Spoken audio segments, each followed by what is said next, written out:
الله أكبر.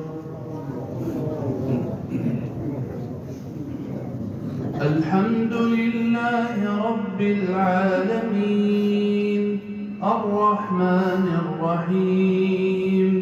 ملك يوم الدين إياك نعبد وإياك نستعين اهدنا الصراط المستقيم صراط الذين أنعمت عليهم غير المغضوب عليهم ولا الضالين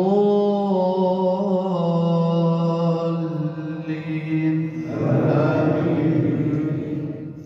وواعدنا موسى 30 ليلة وأتممناها ب10 فتم ميقات ربه 40 ليلة. وقال موسى لأخيه هارون اخلفني في قومي وأصلح ولا تتبع سبيل المفسدين. ولما جاء موسى لميقاتنا وكلمه ربه قال رب أرني أنظر إليك قال لن تراني ولكن انظر إلى الجبل فإن استقر مكانه فسوف تراني.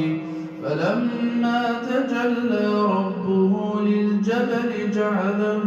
دكا وخر موسى صعقا. فلما أفاق قال سبحانك تبت إليك وأنا أول المؤمنين. قال يا موسى إني اصطفيتك على الناس برسالتي وبكلامي فخذ ما آتيتك وكن من الشاكرين. وكتبنا له في الألواح من كل شيء موعظة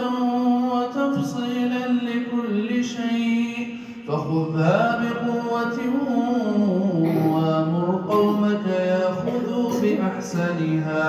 سأريكم دار الفاسقين. سأصرف عن آياتي الذين يتكبرون في الأرض بغير الحق وإن يروا كل آية لا يؤمنوا بها وإن يروا سبيل الرشد لا يتخذوه سبيلا وإن يروا سبيل الغي يتخذوه سبيلا ذلك بأنهم كذبوا بآياتنا وكانوا عنها غافلين. والذين كذبوا بآياتنا ولقاء الآخرة حبطت أعمالهم هل يجزون إلا ما كانوا يعملون. واتخذ قوم موسى من بعده من حليهم عجلا جسدا له خوار ألم يروا أنه لا يكلمهم ولا يهديهم سبيلا اتخذوه وكانوا ظالمين. ولما سقط في أيديهم ورأوا أنهم قد ضلوا قالوا لئن لم يرحمنا ربنا ويغفر لنا لنكونن من الخاسرين. ولما رجع موسى إلى قومه غضبان أسفا قال بئس ما خلفتموني من بعدي أعجلتم أمر ربكم وألقى الألواح وأخذ برأس أخيه يجره إليه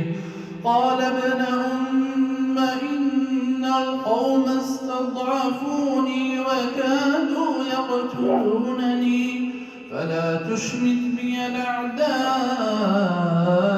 ولا تجعلني مع القوم الظالمين. قال رب اغفر لي ولأخي وأدخلنا في رحمتك وأنت أرحم الراحمين. إن اتخذوا العجل سينالهم غضب من ربهم وذلة في الحياة الدنيا وكذلك نجزي المفترين والذين عملوا السيئات ثم تابوا من بعدها وآمنوا إن ربك من بعدها لغفور رحيم ولما سكت عن موسى الغضب أخذ الألواح وفي نسختها هدى ورحمة للذين هم لربهم يرهبون واختار موسى قومه 70 رجلا لميقاتنا فلما أخذتهم الرجفة قال رب لو شئت أهلكتهم من قبل وإياي أتهلكنا بما فعل السفهاء منا إن هي إلا فتنتك تضل بها من تشاء وتهدي من تشاء أنت ولينا فاغفر لنا وارحمنا وأنت خير الغافرين واكتب لنا في هذه الدنيا حسنة وفي الآخرة إنا هدنا إليك قال عذابي أصيب به من أشاء ورحمتي وسعت كل شيء فسأكتبها للذين يتقون ويؤتون الزكاة والذين هم بآياتنا يؤمنون الذين يتبعون الرسول النبي الأمي الذي يجدونه مكتوبا عندهم في التوراة والإنجيل يأمرهم بالمعروف وينهاهم عن المنكر ويحل لهم الطيبات ويحرم عليهم الخبائث ويضع عنهم إصرهم والأغلال التي كانت عليهم فالذين آمنوا به وعزروه ونصروه واتبعوا النور الذي أنزل معه أولئك هم المفلحون قل يا أيها الناس إني رسول الله إليكم جميعا الذي له ملك السماوات والأرض لا إله إلا هو يحيي ويميت فآمنوا بالله ورسوله النبي الأمي الذي يؤمن بالله وكلماته واتبعوه لعلكم تهتدون ومن قوم موسى أمة يهدون بالحق وبه يعدلون وقطعناهم 12 أسباطا أمما وأوحينا إلى موسى إذ استسقاه قومه أن اضرب بعصاك الحجر فانبجست منه 12 عينا قد علم كل أناس مشربهم وظللنا عليهم الغمام وأنزلنا عليهم المن والسلوى كلوا من طيبات ما رزقناكم وما ظلمونا ولكن كانوا أنفسهم يظلمون وإذ قيل لهم اسكنوا هذه القرية وكلوا منها حيث شئتم وقولوا حطة وادخلوا الباب سجدا تغفر لكم خطيئاتكم سنزيد المحسنين فبدل الذين ظلموا منهم قولا غير الذي قيل لهم فأرسلنا عليهم رجزا من السماء بما كانوا يظلمون واسألهم عن القرية التي كانت حاضرة البحر إذ يعدون في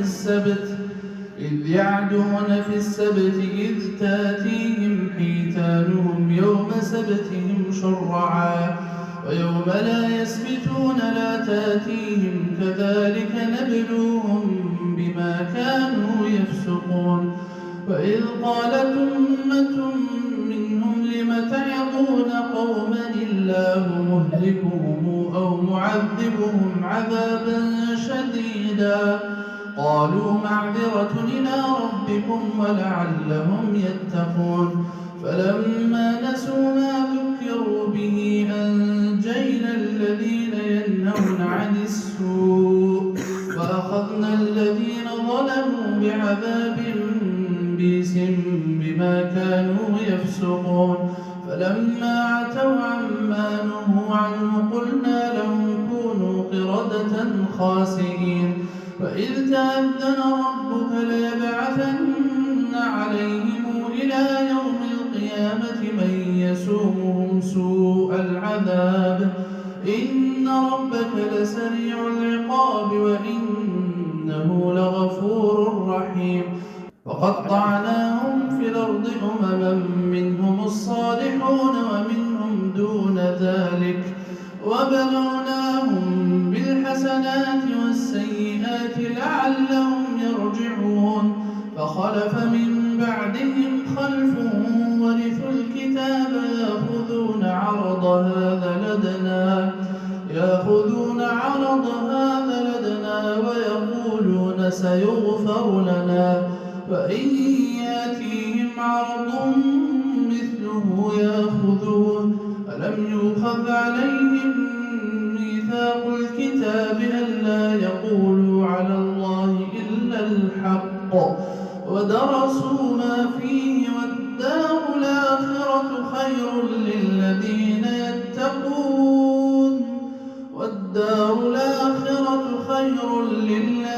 يتقون أفلا تعقلون والذين يمسكون بالكتاب وأقاموا الصلاة إنا لا نضيع أجر المصلحين فإذ نتقنا الجبل فوقهم كأنه ظلة وظنوا أنه واقع بهم خذوا ما آتيناكم بقوة واذكروا ما فيه لعلكم تتقون